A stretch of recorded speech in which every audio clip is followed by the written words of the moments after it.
In a bustling hospital, a black woman in scrubs faces sneers and dismissive glances. Little do they know, she's not just another nurse, she's their new director, undercover. Dr. Samantha Johnson is about to turn this prejudiced institution on its head, armed with nothing but her wits and an unwavering determination to fight racism in healthcare. As I stepped out of my car that crisp Monday morning, I couldn't help but feel a mix of excitement and apprehension. The towering structure of Central Hospital loomed before me, its windows reflecting the early sunlight. This was it. My first day as the new director of one of the most prestigious medical facilities in the state. But I had a plan, one that would give me a unique perspective on the inner workings of this institution. I'm Dr. Samantha Johnson, and I've spent the last 15 years climbing the ranks in the medical field. As a black woman in healthcare, I've faced my fair share of challenges, but I've always believed that actions speak louder than words. That's why, instead of waltzing in with my new title, I decided to spend my first week observing the hospital incognito, dressed as a regular staff nurse. As I entered through the main doors, the familiar scent of disinfectant filled my nostrils. I made my way to the locker room, changing into standard issue scrubs. Looking in the mirror, I adjusted my ID badge, which simply read, Samantha J., RN. It felt strange to downplay my qualifications, but I knew this approach would reveal the true culture of the hospital. The bustling emergency room was my first stop. I blended in seamlessly, observing the interactions between staff and patients. For the most part, things seemed to run smoothly. Nurses and doctors worked together efficiently, treating a steady stream of patients with various ailments. It wasn't until about 2 hours into my shift that I encountered Dr. Thompson.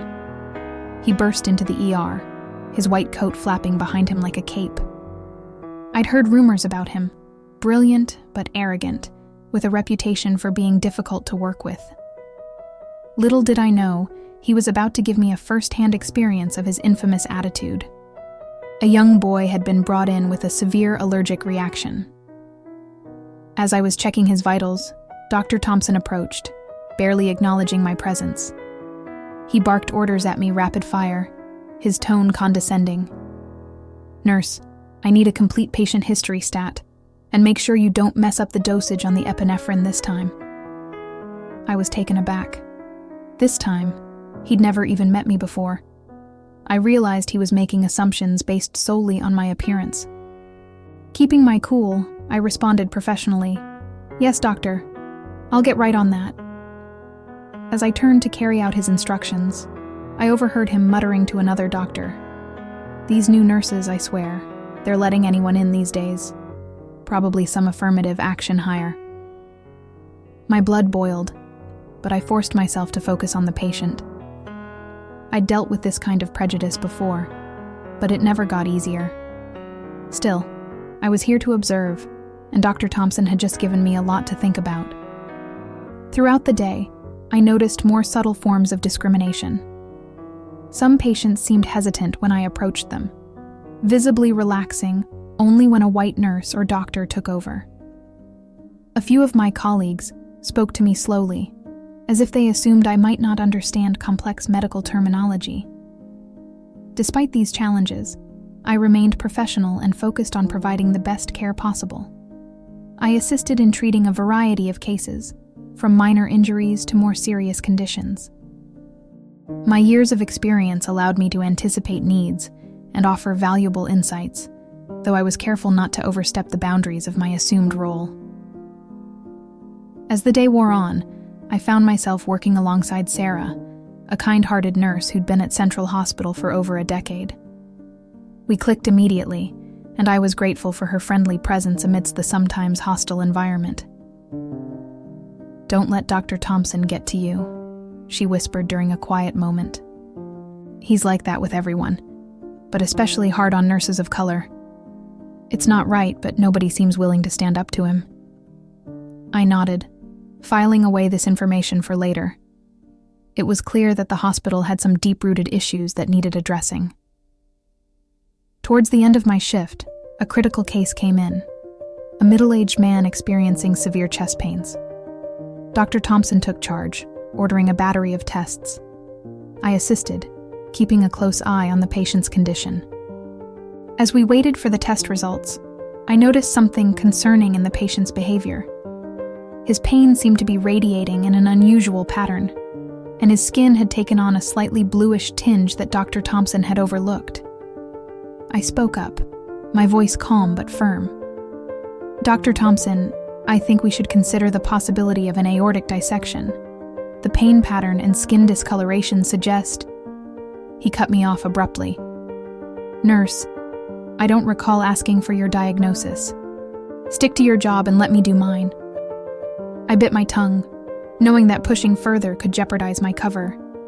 But I couldn't let my pride endanger a patient's life. Quietly, I approached Sarah and voiced my concerns. She looked alarmed and quickly found a way to suggest the possibility to another doctor on duty.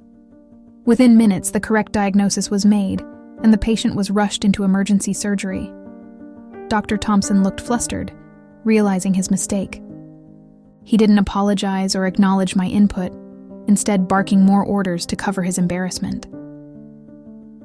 As my shift came to an end, I retreated to the locker room, my mind whirling with everything I'd observed. The hospital was full of dedicated professionals, but it was clear that prejudice and arrogance were undermining the quality of care in subtle and not-so-subtle ways.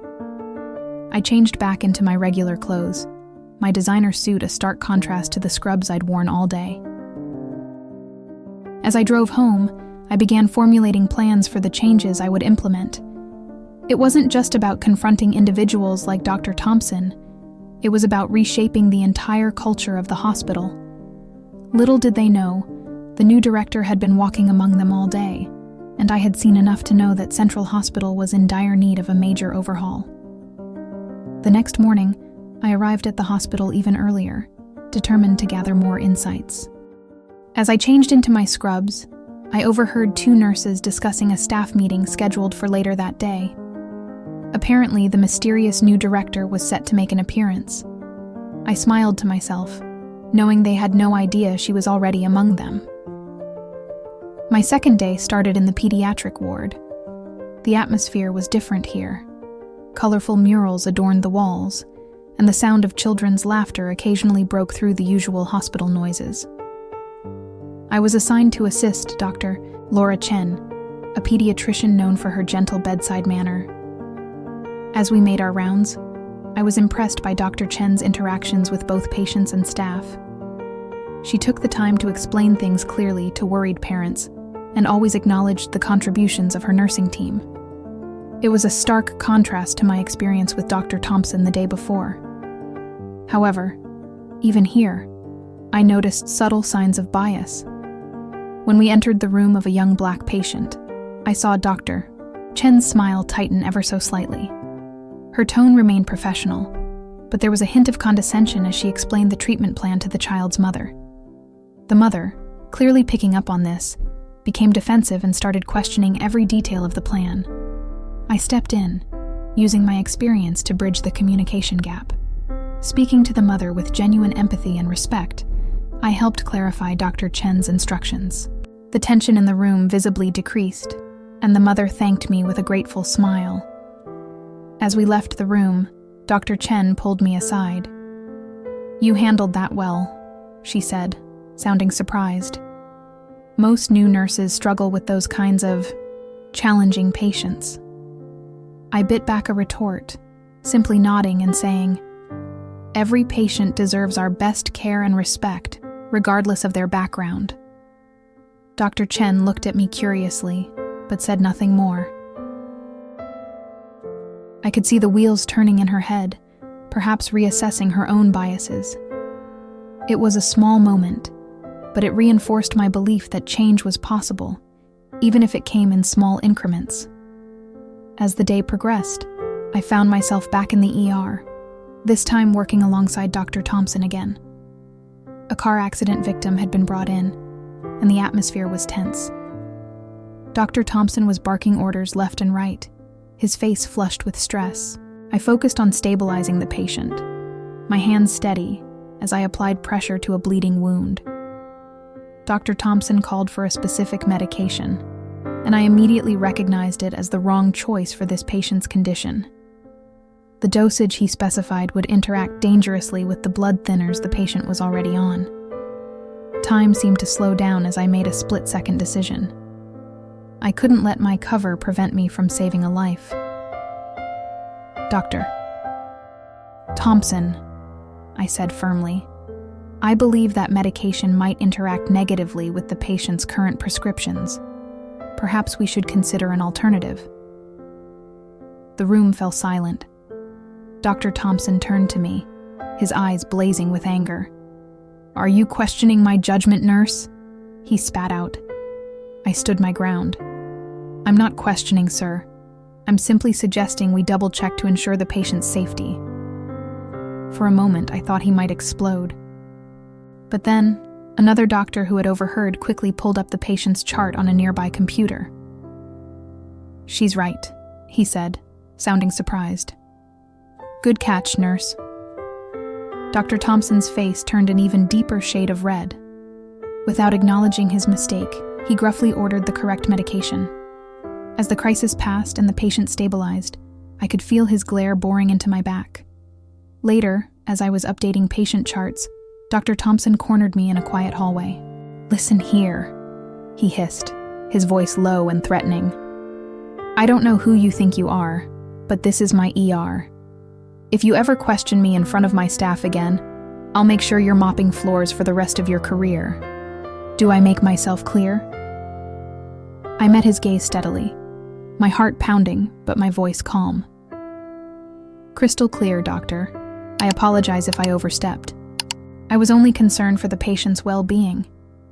He scoffed and stormed off, leaving me shaken but more resolved than ever. This kind of behavior couldn't continue. It was clear that Dr. Thompson's arrogance wasn't just offensive, it was dangerous. As my shift neared its end, I made my way to the staff meeting I'd heard about earlier.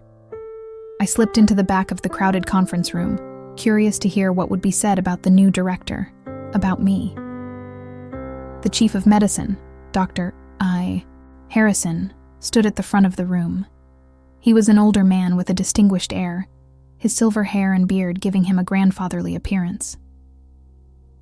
"As you all know," he began, "we've been anticipating the arrival of our new hospital director. I'm pleased to announce that Dr. Samantha Johnson will be joining us next week." A murmur ran through the crowd. I heard snippets of conversation around me. "I heard she's young for a director," one nurse whispered. "Is it true she's—" Another voice trailed off, leaving the implication hanging in the air. Dr. Harrison continued, "Dr. Johnson comes to us with an impressive resume and innovative ideas for improving our hospital. I expect everyone to give her a warm welcome and full cooperation."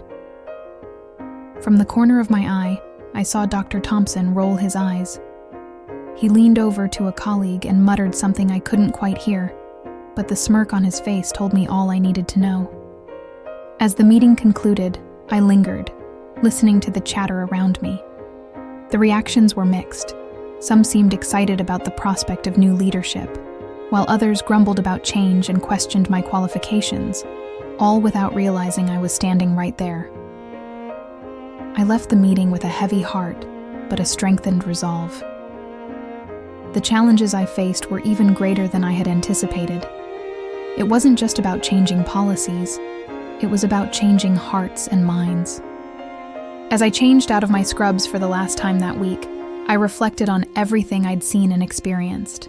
The dedication of nurses like Sarah, the subtle biases of doctors like Dr. Chen, and the outright hostility of Dr. Thompson. All of it painted a complex picture of a hospital in need of serious reform. I drove home, my mind racing with plans and strategies. I knew that revealing my true identity would cause shockwaves through the hospital. Some would feel betrayed, others embarrassed. But I hoped that by experiencing the hospital from the ground up, I had gained the insight needed to make meaningful changes. Tomorrow, I would walk through those doors again, not as a nurse, but as Dr. Samantha Johnson, Director of Central Hospital. The real work was about to begin, and I was ready for the challenge. As I pulled into my driveway, my phone buzzed with a text from Sarah. "Hope your first week went well. See you on Monday, newbie." I smiled, knowing that Monday would bring surprises for everyone, including my new friend. I took a deep breath, steeling myself for what was to come. The path ahead would be difficult, but I was determined to create a hospital where every patient received the best care possible, and every staff member was treated with respect, regardless of their race or position. Little did Central Hospital know, but a revolution was coming. And I, Dr. Samantha Johnson, would be leading the charge. Monday morning arrived with a mix of anticipation and nervous energy. I stood in front of my closet, carefully selecting a crisp white blouse and a tailored navy suit. Today, I would step into Central Hospital not as Samantha the nurse, but as Dr. Samantha Johnson, the new director. As I fastened my pearl necklace, a gift from my late grandmother, I steeled myself for the challenges ahead. The drive to the hospital felt different this time. As I pulled into the reserved parking spot with "Hospital Director" emblazoned on the sign, I took a deep breath. This was it, the moment of truth. Walking through the main entrance, I noticed the immediate difference in how people reacted to me. The security guard, who had barely glanced at me last week, now straightened up and offered a respectful nod. At the reception desk, the clerk who had brusquely directed me to the locker rooms days ago now stumbled over her words, eager to assist. Dr. Harrison met me in the lobby, his handshake firm and welcoming. "Dr. Johnson, it's a pleasure to finally meet you in person," he said, his voice carrying across the bustling space. Heads turned, and a hush fell over the area as staff members realized who I was. As Dr. Harrison led me on an official tour of the hospital, I struggled to keep a straight face. He proudly showed me areas I had scrubbed and mopped just days ago, introducing me to staff members who had no idea they'd already worked alongside me. We eventually made our way to the conference room for the staff meeting. As we entered, the room fell silent. I scanned the faces before me, some curious, some apprehensive, and a few downright hostile. Dr. Thompson sat near the front, his arms crossed, and a scowl etched on his face. Dr. Harrison cleared his throat. "Everyone, I'd like to formally introduce Dr. Samantha Johnson, our new hospital director." I stepped forward, my heart pounding, but my voice steady. "Good morning, everyone. I'm excited to be here and to work with all of you to make Central Hospital the best it can be." As I spoke, I could see the shock registering on some faces. Sarah, my friend from my days as a nurse, sat in the back, her mouth agape. "Doctor." Chen's eyes widened in recognition, and I saw a flush creep up her neck as she likely recalled our interaction in the pediatric ward. But it was Dr. Thompson's reaction that was the most dramatic. His face cycled through a range of emotions: confusion, disbelief, and then anger. He abruptly stood up, his chair scraping loudly against the floor. "This is some kind of joke, right?" he sputtered, his face turning an alarming shade of red. The room fell into an uncomfortable silence. I met his gaze steadily, my voice calm but firm. "No, Dr. Thompson, this is not a joke. I spent the past week working alongside many of you, observing our hospital's operations firsthand. I believe this approach has given me valuable insights that will help us improve patient care and staff relations." Murmurs rippled through the room. Some staff members looked impressed, others betrayed. Dr. Thompson, still standing, looked like he might explode. You were that nurse? The one who questioned my judgment in the ER?" I nodded, keeping my composure. "Yes, I was, and I stand by my actions. Patient safety must always come first, regardless of hierarchy or ego." Dr. Thompson's face contorted with rage. He opened his mouth to speak, but Dr. Harrison intervened. "That's enough, Dr. Thompson. We can discuss any concerns privately after the meeting." As the meeting progressed, I outlined my observations and initial plans for the hospital. I emphasized the need for improved communication, ongoing education on cultural competence, and a zero-tolerance policy for discrimination of any kind. I know change can be uncomfortable, I said, wrapping up my presentation. But I've seen the dedication and skill each of you brings to your work. Together, we can make Central Hospital a place where every patient receives exceptional care and every staff member feels valued and respected. As the meeting adjourned, I could feel the mix of emotions in the room. Some staff members approached me with warm welcomes and excited ideas. Others hung back, whispering among themselves and casting wary glances in my direction. Sarah was one of the first to come up to me. "I can't believe it," she said, shaking her head in disbelief. "And all this time, I thought I was showing the ropes to a newbie." I smiled warmly at her. "Your kindness and professionalism were a bright spot in my week, Sarah. I hope we can continue to work closely together." As the day wore on, I settled into my new office, tackling the mountain of paperwork that came with the position. But my mind kept drifting to the challenges ahead. I knew that winning over the staff, especially those resistant to change, would be an uphill battle. Around midday, there was a knock at my door. It was Dr. Chen, looking nervous, but determined. "Dr. Johnson," she began, her voice hesitant. "I wanted to apologize for my behavior in the pediatric ward last week.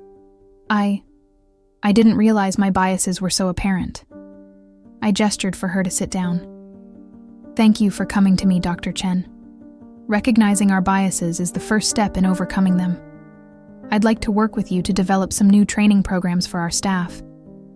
Your insight would be valuable." Dr. Chen's face lit up, and we spent the next hour brainstorming ideas. As she left my office, I felt a glimmer of hope. Change was possible, one conversation at a time. However, my optimism was short-lived. Later that afternoon, Dr. Thompson barged into my office without knocking. His face was still flushed with anger. "You had no right," he spat out. "No right to come in here under false pretenses and spy on us." I remained seated, my voice level. "Dr. Thompson, my methods may have been unconventional, but they were necessary. I needed to see the unvarnished truth of how this hospital operates." He slammed his hand on my desk. "You made me look like a fool. I'll have you know I'm considering legal action for defamation." I stood up slowly, meeting his gaze. "Dr. Thompson, your own actions made you look foolish. The way you treated me and other staff members, your dismissal of valid medical concerns. These are the real issues here. I'd strongly advise against any legal action. It would only bring more attention to your unprofessional behavior." For a moment, I thought he might lash out physically. But then, his shoulders sagged, the fight seeming to drain out of him. "You'll never change things here," he muttered. "This is how it's always been." As he turned to leave, I called out, "It doesn't have to be, Dr. Thompson. I'm offering you a chance to be part of the solution. The question is, are you willing to change?" He paused at the door but didn't turn around. Without a word, he left, leaving me to wonder if I'd made progress or created an even bigger obstacle to overcome. As the day drew to a close, I stood by the window in my office, looking out over the hospital grounds. The challenges ahead were daunting, but I felt more determined than ever. I had seen the best and worst of Central Hospital, and I knew that with the right leadership and a commitment to change, we could create something truly exceptional. My phone buzzed with a text from my mother. "How was your first day, baby girl?" I smiled, typing back, "It's going to be a long road, Mom, but I'm ready for it." I gathered my things, ready to head home for the night. Tomorrow would bring new challenges, but also new opportunities. And I, Dr. Samantha Johnson, was ready to face them head-on. The weeks that followed my revelation were a whirlwind of activity. I threw myself into the task of reshaping Central Hospital, tackling issues both big and small. Every day brought new challenges, but also small victories that kept me going. One of my first initiatives was to implement a comprehensive diversity and inclusion training program. I brought in experts to conduct workshops on unconscious bias, cultural competence, and effective communication. The response was mixed. Some staff members embraced the opportunity to learn and grow, while others grumbled about political correctness gone mad. Dr. Chen proved to be an unexpected ally in this effort. She approached me one afternoon, her eyes bright with enthusiasm. "Dr. Johnson, I've been thinking about our conversation. What if we created a mentorship program pairing senior staff with junior colleagues from different backgrounds? It could help break down barriers and foster understanding." I was impressed by her initiative and immediately gave her the green light to develop the program. It was heartening to see someone who had initially shown bias now leading the charge for change. However, not everyone was as receptive. Dr. Thompson remained a thorn in my side, challenging my decisions at every turn. In board meetings, he would question the need for these unnecessary programs, arguing that they were a waste of hospital resources. During one particularly heated meeting, he sneered, "We're here to practice medicine, not hold hands and sing Kumbaya." When did running a hospital become about feelings instead of facts? I took a deep breath, reminding myself to stay calm. "Dr. Thompson," I replied, my voice steady, "these programs are based on facts. Studies have shown that diverse teams make better decisions and provide better patient care. By ignoring these issues, we're not just failing our staff, we're failing our patients." The room fell silent, and I could see some board members nodding in agreement. It was a small victory, but an important one. As the weeks turned into months, I began to see subtle changes in the hospital culture. Staff members from different departments were interacting more, sharing ideas and collaborating on patient care. The mentorship program Dr. Chen had suggested was flourishing, with participants reporting increased job satisfaction and better understanding of their colleagues or perspectives. But just as things seemed to be improving, a crisis hit. A prominent local businessman was admitted to the ER with severe chest pains. Dr. Thompson was the attending physician, and I watched from afar as he barked orders at the nursing staff, his face set in its usual scowl. Suddenly, alarms started blaring. The patient had gone into cardiac arrest. I rushed to the scene, arriving just as Dr. Thompson was preparing to use the defibrillator. "Wait!" I called out, my eyes fixed on the monitor. "Look at his potassium levels. They're through the roof. We need to stabilize that first, or the shock could kill him." Dr. Thompson hesitated, his hand hovering over the defibrillator. For a moment, I thought he might ignore me out of sheer stubbornness. But then, to my relief, he stepped back. "What do you suggest, Dr. Johnson?" he asked, his voice gruff but no longer hostile. Working together, we managed to stabilize the patient's electrolyte levels before successfully restarting his heart.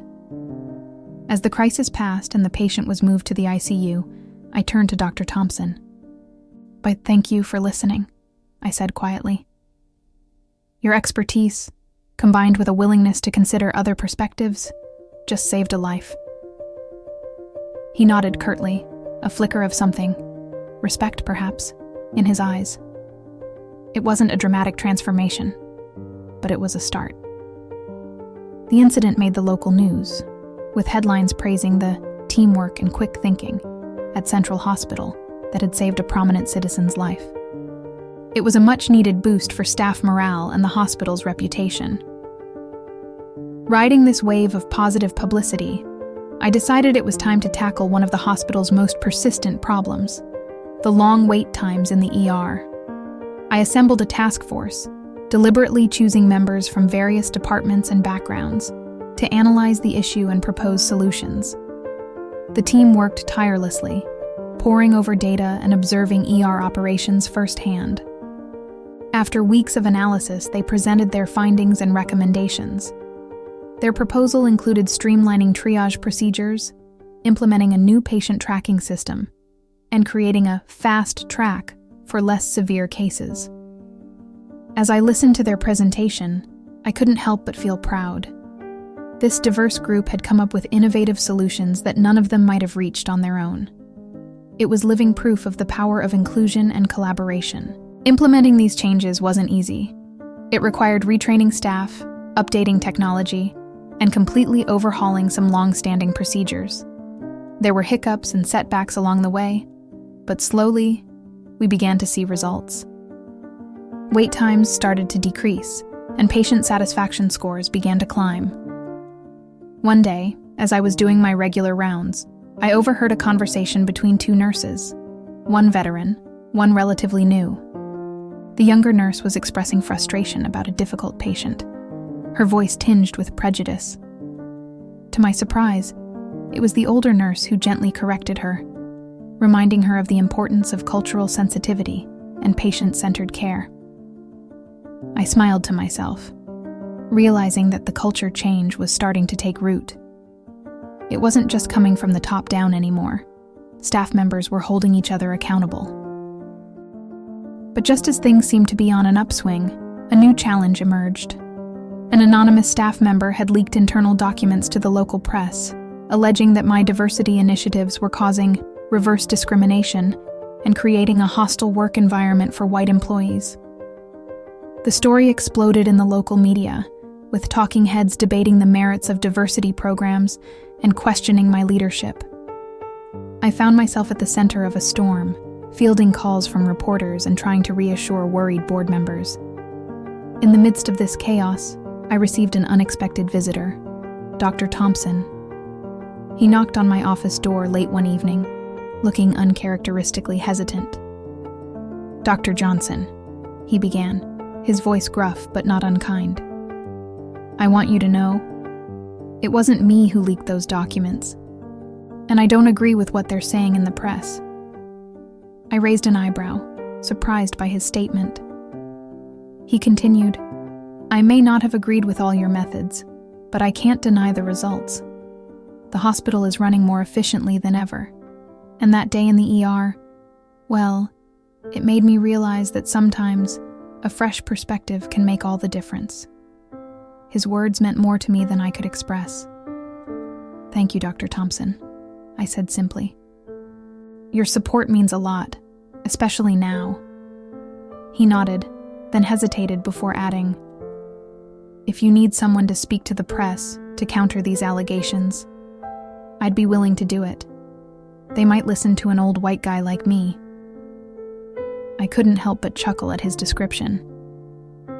"I appreciate that, Dr. Thompson. I might just take you up on it." As he left my office, I felt a renewed sense of hope. If someone like Dr. Thompson could change, then anything was possible.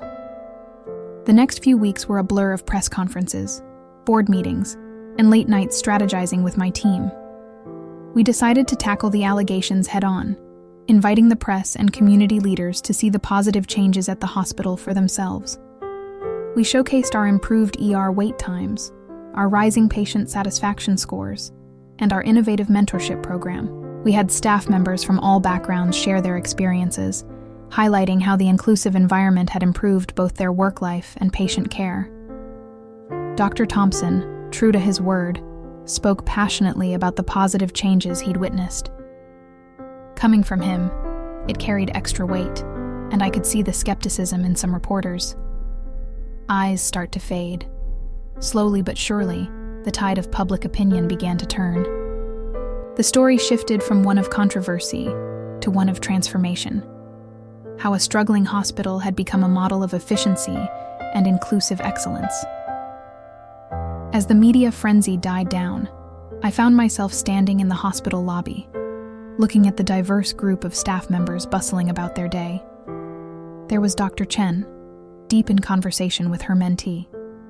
Sarah, now head nurse of the ER, efficiently directing her team. And Dr. Thompson, believe it or not, patiently explaining a procedure to a group of interns from various backgrounds. I felt a lump form in my throat as I realized how far we'd come. The hospital wasn't perfect. No place ever is. But it was a far cry from the institution I'd walked into that first day as an undercover nurse. Just then, an elderly patient approached me, leaning heavily on her walker. "Excuse me," she said, her voice quavering. "Are you Dr. Johnson, the one I've been seeing on the news?" I nodded, smiling warmly at her. She reached out and patted my hand. "I just wanted to say thank you. I've been coming to this hospital for 40 years, and I've never felt so well cared for as I have these past few months. Whatever you're doing, it's working." As she shuffled away, I felt tears prick at my eyes. This was why I'd taken on this challenge. This was why every struggle, every setback had been worth it. I took a deep breath, straightened my shoulders, and headed towards the ER for my daily rounds. There was still work to be done, challenges to face. But now I knew, without a doubt, that change was possible. And at Central Hospital, that change had only just begun. As the months rolled by, Central Hospital continued to evolve. The changes we'd implemented were taking root, and I could see the positive impact rippling through every department. But I knew better than to rest on our laurels. There was still work to be done, and new challenges were always on the horizon. One crisp autumn morning, I arrived at the hospital to find an unusual buzz of excitement. As I made my way through the lobby, staff members kept stopping me, their faces beaming with pride. It wasn't until I reached my office that I discovered the source of their joy.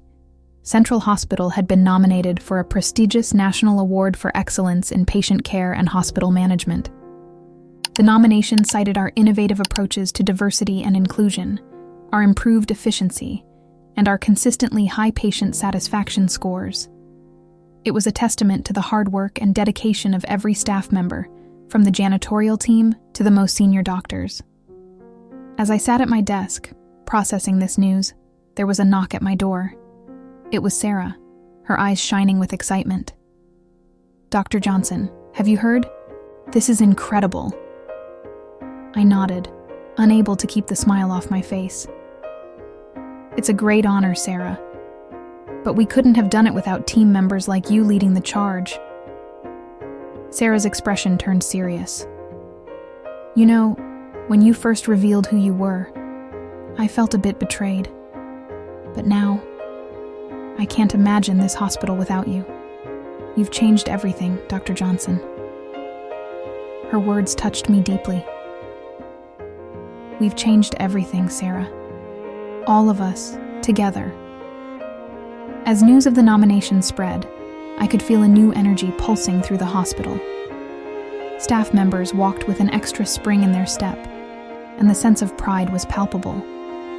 Even Dr. Thompson, who had become one of our strongest advocates for change, seemed to stand a little taller. But with this recognition came new pressures. Suddenly, we were in the spotlight, with other hospitals and healthcare professionals looking to us as a model. Requests for interviews and speaking engagements flooded in, and I found myself juggling my responsibilities at the hospital with the need to share our story with a wider audience. It was during one of these speaking engagements that I faced an unexpected challenge. I had just finished presenting our hospital's journey at a national healthcare conference when a hand shot up during the Q&A session. The man who stood up introduced himself as the CEO of a large hospital chain. "Dr. Johnson," he began, his tone skeptical. "Your results are impressive, but aren't you concerned that your focus on diversity might be compromising the quality of care?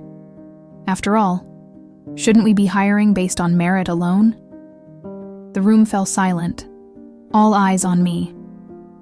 I took a deep breath, reminding myself of all we had accomplished. "Sir," I replied, my voice steady, "I would argue that our focus on diversity has enhanced the quality of care we provide. By creating an inclusive environment, we've attracted top talent from all backgrounds.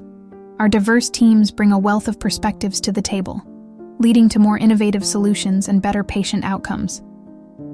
Diversity and merit aren't mutually exclusive. They go hand in hand." As I continued to explain our approach, I could see heads nodding in the audience. By the time I finished, the skeptical CEO was scribbling notes furiously. It was moments like these that reminded me why our work was so important. We weren't just changing one hospital, we were changing the conversation about healthcare as a whole. Returning to Central Hospital after the conference, I was greeted with news that both excited and terrified me. A documentary filmmaker had approached the hospital board, requesting permission to create a film about our transformation. The board was enthusiastic, seeing it as an opportunity to showcase our success story. But I couldn't help but feel apprehensive. Would putting our journey under a microscope invite more scrutiny and criticism? After much deliberation, we decided to move forward with the documentary. For the next few months, film crews became a common sight in our hallways. They interviewed staff members, followed us on rounds, and captured the day-to-day operations of the hospital. One day, as I was reviewing patient files in my office, the filmmaker approached me for an interview. She asked me to reflect on the most challenging moments of my tenure as director. I paused, considering my words carefully. There were many challenging moments, I began. But perhaps the most difficult was the day I revealed my true identity to the staff. I had spent a week working alongside them, seeing firsthand the issues that needed addressing. But I also formed connections, particularly with nurses like Sarah.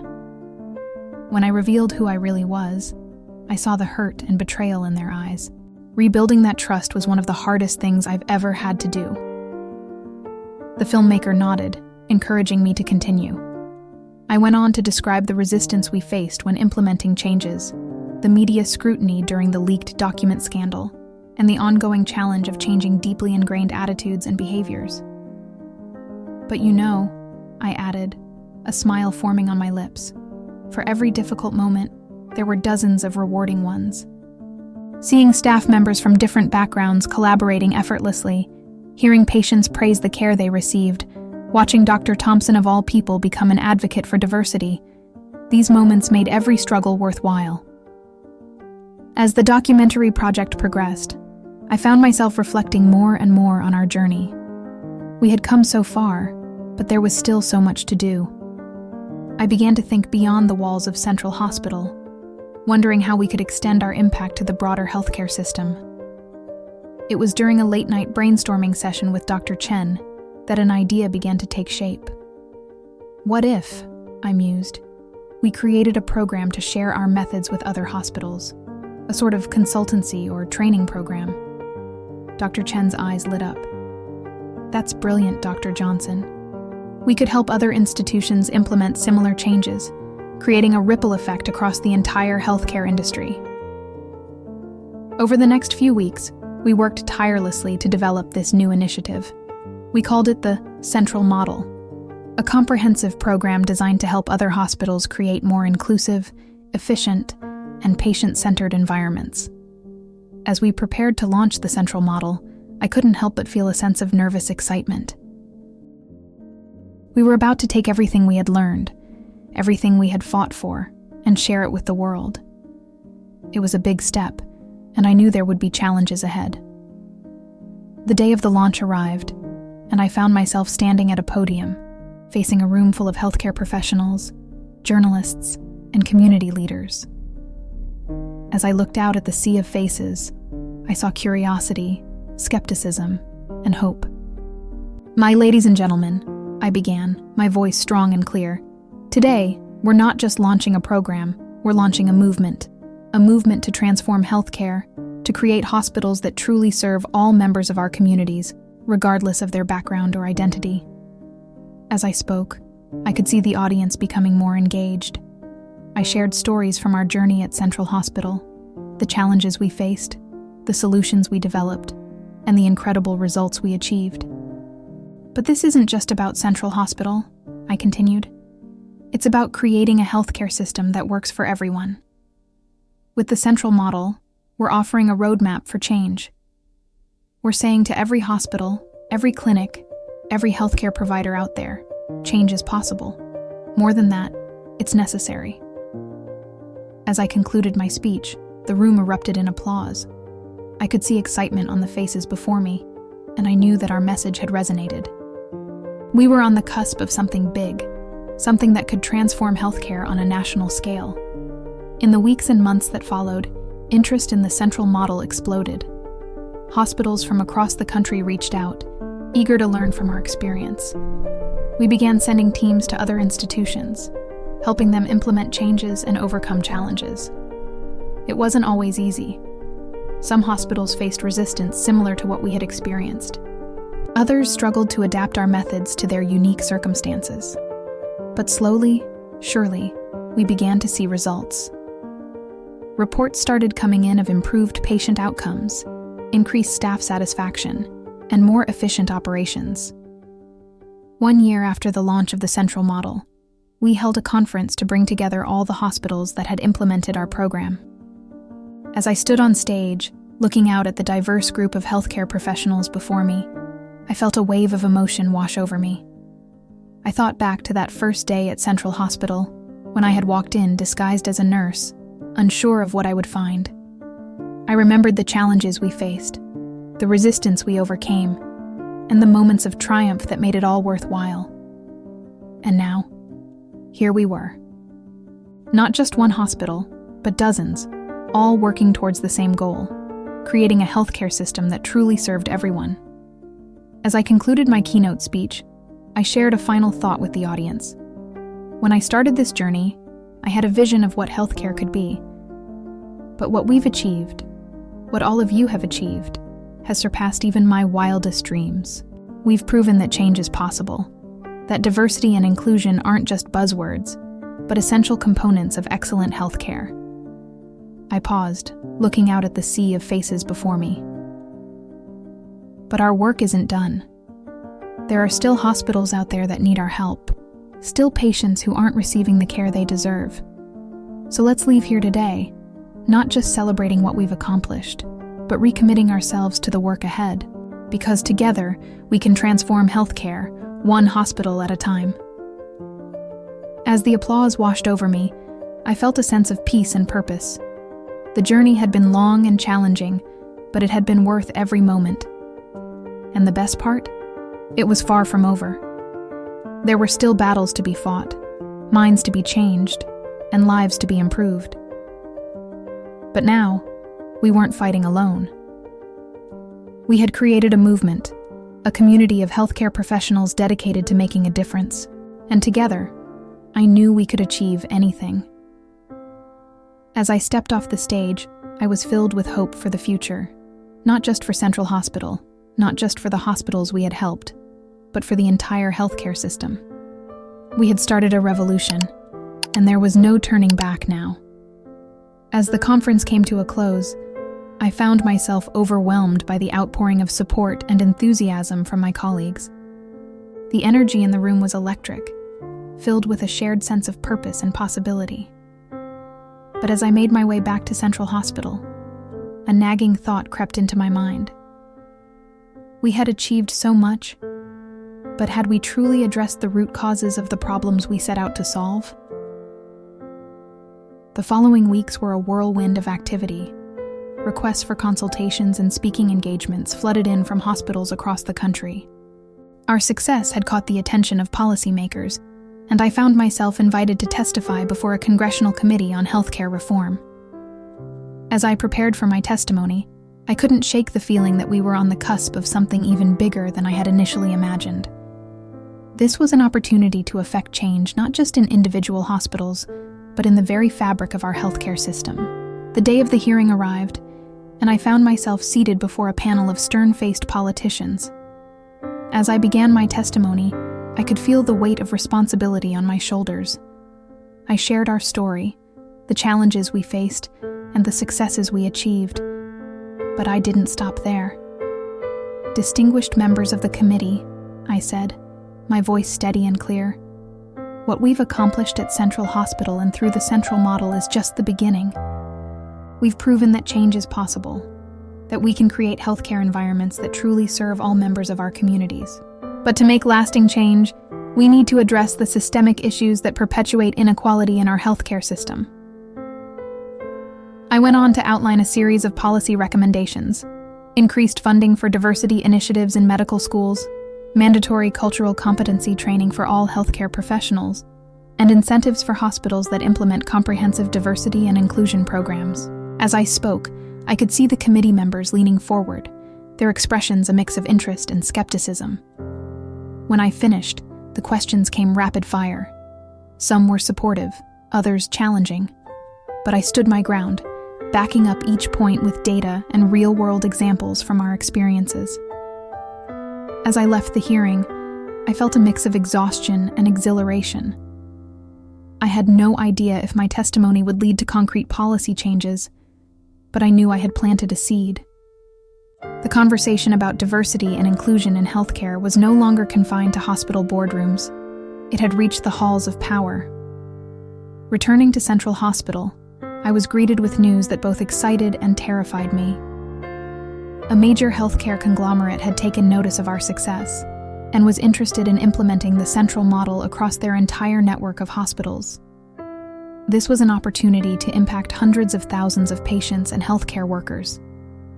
But it also meant scaling up our program to a level we had never attempted before. I called an emergency meeting with my core team, Dr. Chen, Sarah, and to everyone's surprise, Dr. Thompson. As we sat around the conference table, I could see the mix of excitement and apprehension on their faces. This is a huge opportunity, I began, but it's also a huge challenge. We'll need to adapt our model to work across a diverse range of hospitals, each with its own unique culture and challenges. Are we ready for this? Dr. Chen was the first to speak up. It won't be easy, she admitted, but think of the impact we could have. This could be the tipping point we've been working towards. Sarah nodded in agreement. We've come this far, she said. We can't back down now. I turned to Dr. Thompson, curious to hear his perspective. He was silent for a moment, his brow furrowed in thought. Finally, he spoke. You know, when you first came here with all your talk about diversity and inclusion, I thought it was a bunch of nonsense, he said. But I've seen the difference it's made, in our patients, in our staff, in myself. If we can do that on a larger scale, well, we'd be fools not to try. His words settled it. We were going to take on this challenge, no matter how daunting it seemed. The next few months were a blur of activity. We worked around the clock to adapt our program, creating training modules, developing implementation strategies, and building a team of consultants who could help roll out the central model across the conglomerate's network. As we prepared for the launch, I couldn't help but reflect on how far we'd come. From that first day when I walked into Central Hospital undercover, to now, standing on the brink of transforming healthcare on a massive scale. It felt surreal. The day of the launch arrived, and I found myself standing before a sea of faces, hospital administrators, doctors, nurses, and support staff from across the conglomerate's network. As I began my speech, I could feel the weight of expectation in the room. Today, I said, my voice ringing out clear and strong, we're not just launching a program, we're launching a revolution in healthcare. A revolution that says every patient deserves respect, understanding, and the highest quality of care, regardless of their background. A revolution that recognizes the strength in our diversity and harnesses it to provide better care for all. As I spoke, I could see the audience becoming more engaged.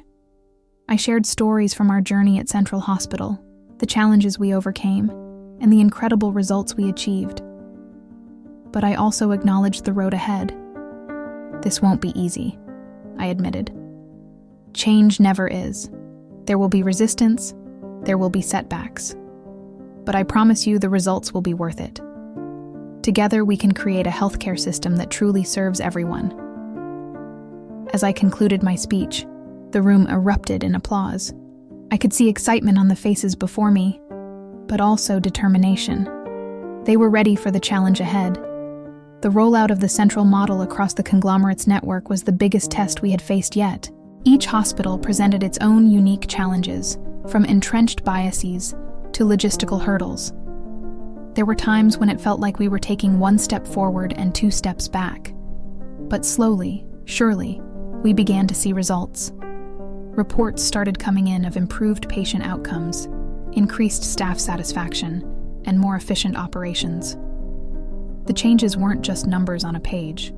They were real improvements in people's lives. One day, about 6 months into the rollout, I received a call from a hospital administrator in a small rural town.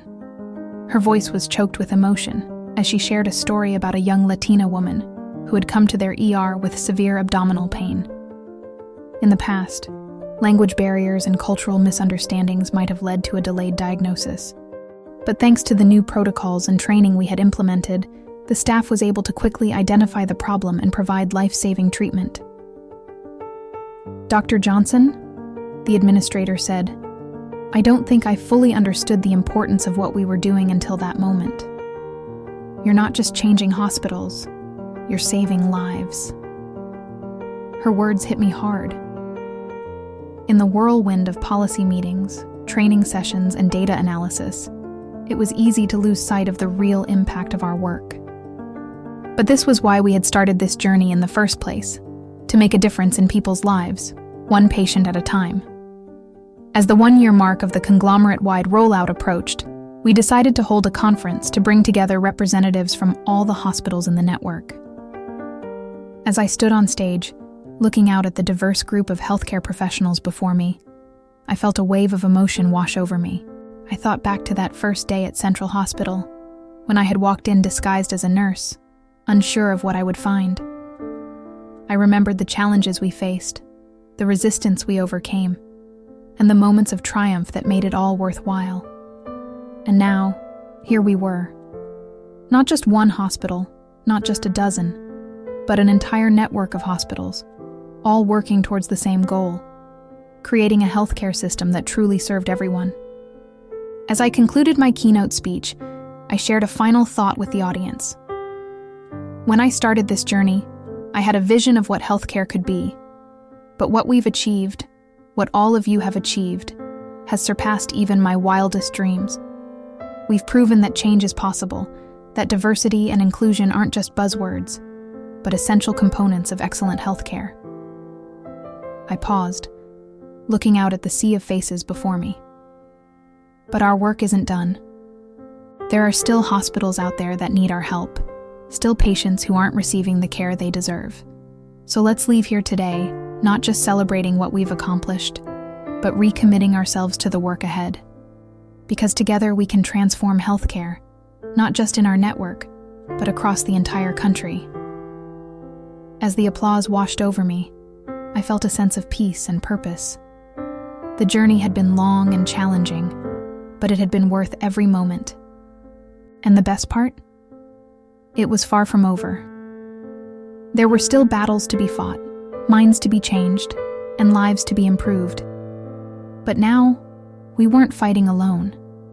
We had created a movement, a community of healthcare professionals dedicated to making a difference, and together, I knew we could achieve anything.